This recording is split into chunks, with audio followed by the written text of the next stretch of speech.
on our very last Harry Potter Read Aloud. Oh my gosh, we are almost done with the book. We're going to finish it in this video.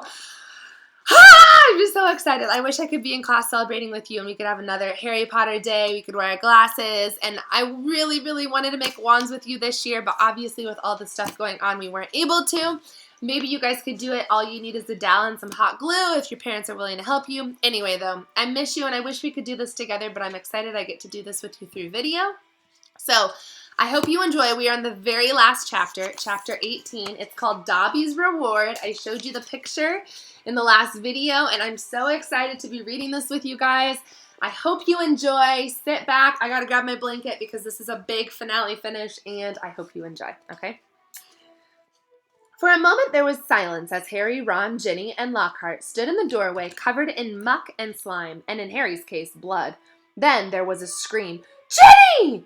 It was Mrs. Weasley, who had been sitting crying in front of the fire. She leapt to her feet, closely followed by Mr. Weasley, and both of them flung themselves on their daughter. Harry, however, was looking past them. Professor Dumbledore was standing by the mantelpiece, beaming. Next to Professor McGonagall, who was taking great, steadying gasps, clutching her chest. Fawkes went whooshing past Harry's ear and settled on Dumbledore's shoulder, just as Harry found himself and Ron being swept into Mrs. Weasley's tight embrace. You saved her! You saved her! How did you do it? I think we'd all like to know that, said Professor McGonagall weakly. Mrs. Weasley let go of Harry, who hesitated for a moment and then walked over to the desk and laid upon it the sorting hat and the ruby-encrusted sword that was what remained of Riddle's diary. Then he started telling them everything. For nearly a quarter of an hour, he spoke in a rapt silence. He told them about hearing the disembodied voice, how Hermione had finally realized that they were hearing a basilisk in the pipe, how he and Ron had followed the spiders into the forest, that Argog had told them what the last victim of the basilisk had died, how he had guessed that Moaning Myrtle had been the victim, and then the entrance to the Chamber of Secrets might be in her bathroom. Very well, Professor McGonagall prompted him as he paused. So you found out where the entrance was, breaking 100 school rules into pieces along the way, I might add. But how on earth did you all get out of there alive, Potter? So Harry, his voice now growing hoarse from all the talking, told them about Fawkes' timely arrival and about the sorting hat giving him the sword. But then he faltered. He had so far avoided mentioning Riddle's diary, or Ginny. She was standing with her head against Mrs. Weasley's shoulder, and the tears were still coursing silently down her cheeks. What if they expelled her? Harry thought in panic. Riddle's diary didn't work anymore. How could they prove it had been he who'd made her do it all? Instinctively, Harry looked at Dumbledore, who smiled faintly, the firelight glancing off his half-moon spectacles. What interests me most, said Dumbledore gently, is how Lord Voldemort managed to enchant Ginny with my sources tell me he is currently hiding in the forests of Albania. Relief and warm, sweeping, glorious relief swept over Harry. Well, what's that? Said Mr. Weasley in a stunned voice. You know who? Enchant Jenny? But Ginny hasn't been, has she? It was this diary, said Harry quickly, picking it up and showing it to Dumbledore. Riddle wrote it when he was 16.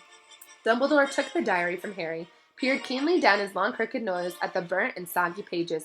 Brilliant, he said softly. Of course, he was probably the most brilliant student Hogwarts had ever seen. He turned around to the Weasleys, who were looking utterly bewildered. Very few people know that Lord Voldemort was once called Tom Riddle. I taught himself myself 50 years ago at Hogwarts. He disappeared after leaving the school, traveled far and wide, sank so deeply into the dark arts, consorted with the very worst of our kind, underwent so many dangerous magical transformations that when he resurfaced as Lord Voldemort, he was barely recognizable. Harry, hardly anyone connected Lord Voldemort with the clever, handsome boy who was once head boy here. But Ginny, said Mrs. Weasley, what's our Ginny got to do with him? His diary, Ginny sobbed. I've been writing in it, and he's been writing back all year. Ginny, said Mrs. Weasley, flabbergasted. Haven't I taught you anything? What have I always told you? Never trust anything that can think for itself, if you can't see where it keeps its brain. Why didn't you show me the diary to me, or your father? A suspicious object like that, it was clearly full of dark magic. I didn't know, sobbed Ginny. I found it inside one of the books Mom gave me. I thought someone had just left it there and forgotten it. Miss Weasley should go to the hospital wing right away, Dumbledore interrupted in a firm voice. There has been a terrible ordeal for her. There will be no punishment. Older and wiser wizards should have been hoodwinked by Lord Voldemort. He strode over to the door and opened it. Bed rest and perhaps a large steaming mug of hot chocolate. I always find that cheers me up. he added, twinkling kindly down at her. You will find that Madame Pomfrey is still awake. She is just giving out mandrake juice. I dessary the basilisk victims will be waking up any moment. So Hermione's okay? Said Ron brightly. There has been no lasting harm done, Ginny, said Dumbledore. Mrs. Weasley led Ginny out, and Mr. Weasley followed, still deeply shaken. You know, Minerva, Professor Dumbledore said, thoughtfully to Professor McGonagall, I think all this merits a good feast. Might I ask you to go and alert the kitchens? Right, said Professor McGonagall crisply, also moving to the door. I'll leave you to deal with Potter and Weasley, shall I? Certainly, said Dumbledore. She left, and Harry and Ron gazed uncertainly at Dumbledore. What exactly had Professor McGonagall meant, deal with them? Surely they weren't about to be punished. I seem to remember telling you both that I would have to expel you if you broke any more school rules, said Dumbledore. Ron opened his mouth in horror. Which goes to show that the best of us must sometimes eat our words, Dumbledore went on smiling. You will both receive special awards for services to the school, and, let me see, yes, I think 200 points apiece for Gryffindor. Ron went as brightly pink as Lockhart's Valentine flowers and closed his mouth again. But one of us seems to be keeping mightily quiet about this part in the dangerous adventure, Dumbledore said. Why so modest, Gilderoy? Harry gave a start. He had completely forgotten about Lockhart. He turned and saw that Lockhart was standing in a corner of the room, still wearing his vague smile. When Dumbledore addressed him, Lockhart looked over his shoulder to see who he was talking to. Professor Dumbledore, Ron said quickly, there was an accident down in the Chamber of Secrets. Professor Lockhart, am I a professor? Said Lockhart in mild surprise. Goodness, I expect I was hopeless, was I? He tried to do a memory charm and the wand backfired, Ron explained quietly to Dumbledore. Dear me, said Dumbledore, shaking his head, his long silver mustache quivering. Impaled upon your own sword, Gilderoy. Sword, said Lockhart dimly. Haven't got a sword. That boy has, though. He pointed at Harry. He'll lend you one. Would you mind taking Professor Lockhart up to the infirmary, too? Dumbledore said to Ron. I'd like a few more words with Harry. Lockhart ambled out. Ron cast a curious look back at Dumbledore and Harry and then closed the door. Dumbledore crossed to one of his chairs by the fire. Sit down, Harry, he said, and Harry sat, feeling unaccountably nervous. First of all, Harry, I want to thank you, said Dumbledore, his eyes twinkling again. You must have shown me real loyalty down in the chamber. Nothing but that could have called Fawkes to you. He strode to the phoenix which had fluttered down onto his knee. Harry grinned awkwardly as Dumbledore watched him. And so you met Tom Riddle, said Dumbledore thoughtfully. I imagine he was most interested in you. Suddenly, something that was nagging at Harry came tumbling out of his mouth. Professor Dumbledore, Riddle said I'm like him. Strange likeness, he said. Did he now? Said Dumbledore, looking thoughtfully at Harry from under his thick silver eyebrows. And what do you think, Harry? I don't think I'm like him, said Harry, more loudly than he intended. I mean, I'm a Gryffindor. But then he fell silent, a lurking doubt resurfacing in his mind. Professor, he started again after a moment, the Sorting Hat told me I'd have done well in Slytherin. Everyone thought I was Slytherin's heir for a while because I can speak Parseltongue. You can speak Parseltongue, Harry, said Dumbledore calmly, because Lord Voldemort, who is the last remaining descendant of Salazar Slytherin, can speak Parseltongue. Unless I'm much mistaken, he transferred some of his own powers to you the night he gave you the scar. Not something he intended to do, I'm sure. Voldemort put a bit of himself inside of me? Harry said, thunderstruck. It certainly seems so. So I should be in Slytherin, Harry said, looking desperately into Dumbledore's face. The Sorting Hat could see Slytherin's power in me, and it puts you in Gryffindor, said Dumbledore calmly. Listen to me, Harry. You happen to have many qualities Salazar Slytherin prized in his hand-picked students. His own very rare gift, Parseltongue, resourcefulness, determination, and certain disregard for rules, he added, his mustache quivering again. Yet the Sorting Hat placed you in Gryffindor. You know why that was. Think. It only put me in Gryffindor, said Harry in a defeated voice, because I asked not to go to Slytherin. Exactly, said Dumbledore, beaming once more, which makes you very different from Tom Riddle. It is our choices, Harry, that shows us who we truly are, far more than our abilities. Harry sat motionless in a chair, stunned. If you want proof, Harry, that you belong in Gryffindor, I suggest you look more closely at this. Dumbledore reached across to Professor McGonagall's desk, picked up the blood-stained silver sword, and handed it to Harry. Dully, Harry turned it over, the rubies blazing in the firelight, and then he saw the name engraved just below the hilt. Godric Gryffindor. "Only a true Gryffindor could have pulled that out of the hat, Harry," said Dumbledore simply. For a minute neither of them spoke, and then Dumbledore pulled open one of the drawers in Professor McGonagall's desk and took out a quill and a bottle of ink. "What you need, Harry, is some food and sleep. I suggest you go down to the feast while I write to Azkaban. We need our gamekeeper back, and I must draft an advertisement to the Daily Prophet, too," he added thoughtfully. "We'll be needing a new Defense Against the Dark Arts teacher. Dear me, we do seem to run through them, don't we?" Harry got up and crossed to the door. He had just reached for the handle, however, when the door burst open so violently that it bounced back off the wall. Lucius Malfoy stood there, fury in his face, and cowering behind his legs, heavily wrapped in bandages, was Dobby. "Good evening, Lucius," said Dumbledore pleasantly. Mr. Malfoy almost knocked Harry over as he swept into the room. Dobby was scurrying in after him, crouching at the hem of his cloak, a look of abject terror in his face. The elf was carrying a stained rag with which he was attempting to finish cleaning Mr. Malfoy's shoes. Apparently, Mr. Malfoy had set out in a great hurry, for not only were his shoes half polished, but his usually sleek hair was disheveled. Ignoring the elf bobbing unapologetically around his ankles, he fixed his cold eyes upon Dumbledore. "So," he said, "you've come back. The governor suspended you, but you still saw fit to return to Hogwarts." "Well, you see, Lucius," said Dumbledore, smiling sincerely, "the other 11 governors contacted me today. It was something like being caught in a hailstorm of owls, to tell the truth. They heard that Arthur Weasley's daughter had been killed and wanted me back here at once. They seemed to think I was the best man for the job after all. Very strange tales they told me, too. Several of them seemed to think that you would threaten to curse their families if they didn't agree to suspend me in the first place." Mr. Malfoy went even paler than usual, but his eyes were still slits of fury. "So, have you stopped the attacks yet?" he sneered. "Have you caught the culprit?"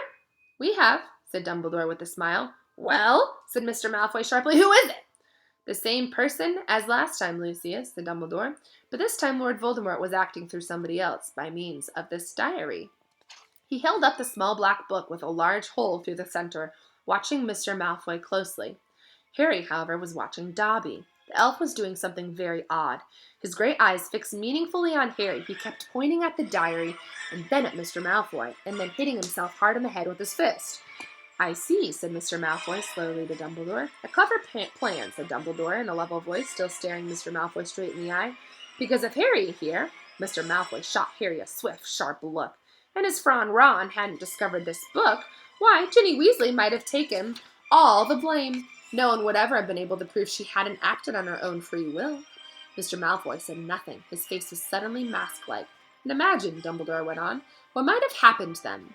The Weasleys are one of the most prominent pure-blood families.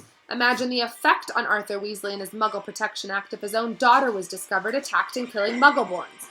Very fortunate the diary was discovered and Riddle's memories wiped from it. Who knows what the consequences might have been otherwise." Mr. Malfoy forced himself to speak. "Very unfortunate," he said stiffly, and still behind his back, Dobby was pointing first to the diary, then to Lucius Malfoy, then punching himself in the head. And Harry suddenly understood. He nodded at Dobby, and Dobby backed into a corner, now twisting his ears in punishment. "Don't you want to know how Ginny got a hold of the diary, Mr. Malfoy?" said Harry. Lucius Malfoy rounded on him. "How should I know how the stupid little girl got a hold of it?" he said. "Because you gave it to her," said Harry, "in flourish and blots. You picked up her old Transfiguration book and slipped the diary inside, didn't you?"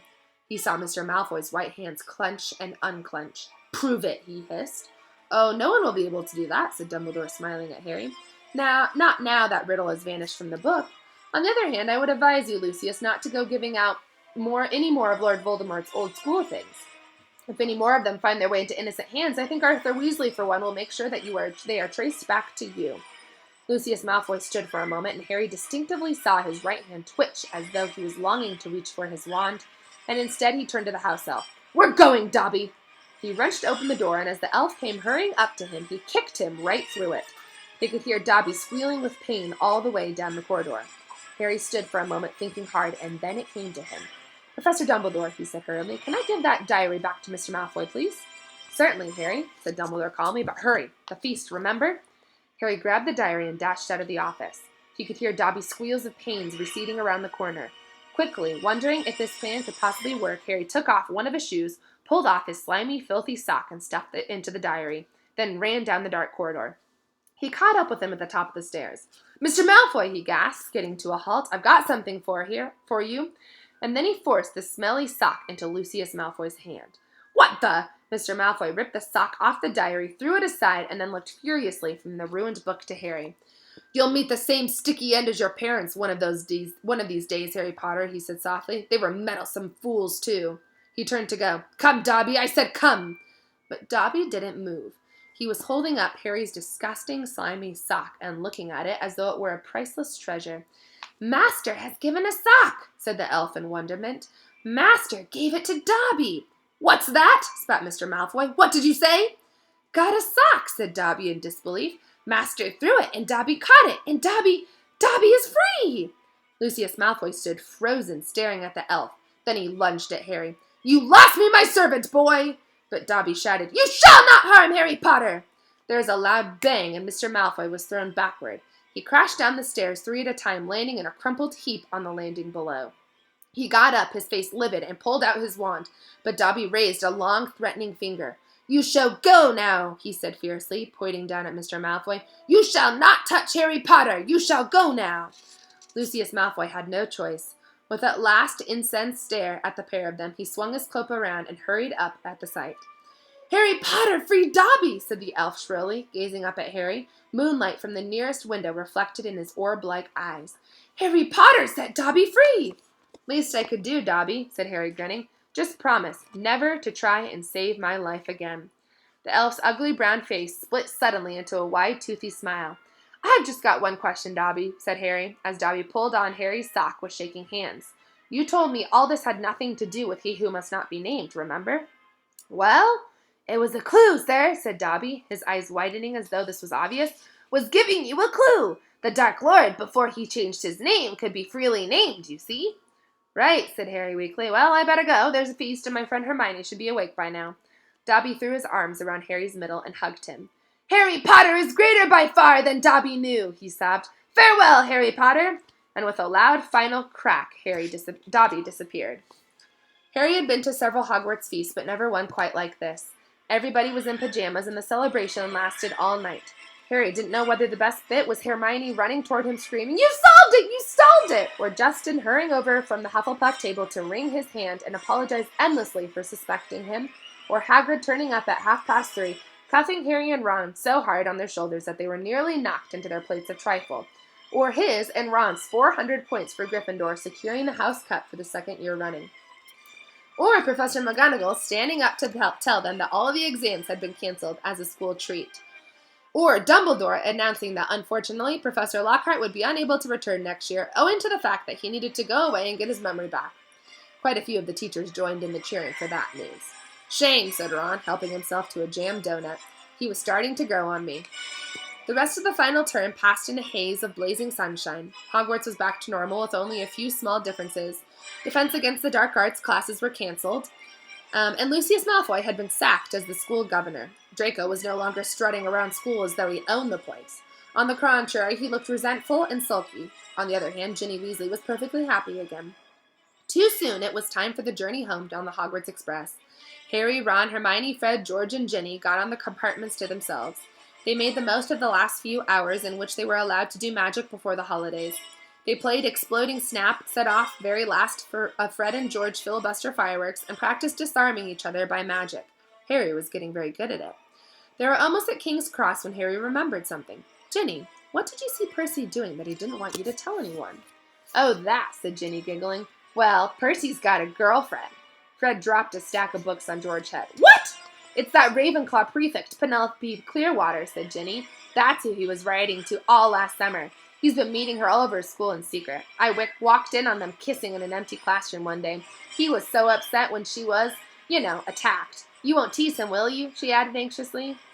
"Wouldn't dream of it," said Fred, who was looking like his birthday had come early. "Definitely not," said George, sniggering. The Hogwarts Express slowed and finally stopped. Harry pulled out his quill and a bit of parchment and turned to Ron and Hermione. "This is called a telephone number," he told Ron, scribbling it twice, tearing the parchment in two and handing it to them. "I told your dad how to use a telephone last summer. He'll know. Call me at the Dursleys, okay? I can't stand another 2 months with only Dudley to talk to." "Your aunt and uncle will be proud, though, won't they?" said Hermione, as they got off the train and joined the crowd thronging towards the enchanted barrier. "When they hear what you did this year?" Proud, said Harry. Are you crazy? All those times I could have died, and I didn't manage it. They'll be furious. And together they walked back through the gateway to the Muggle world.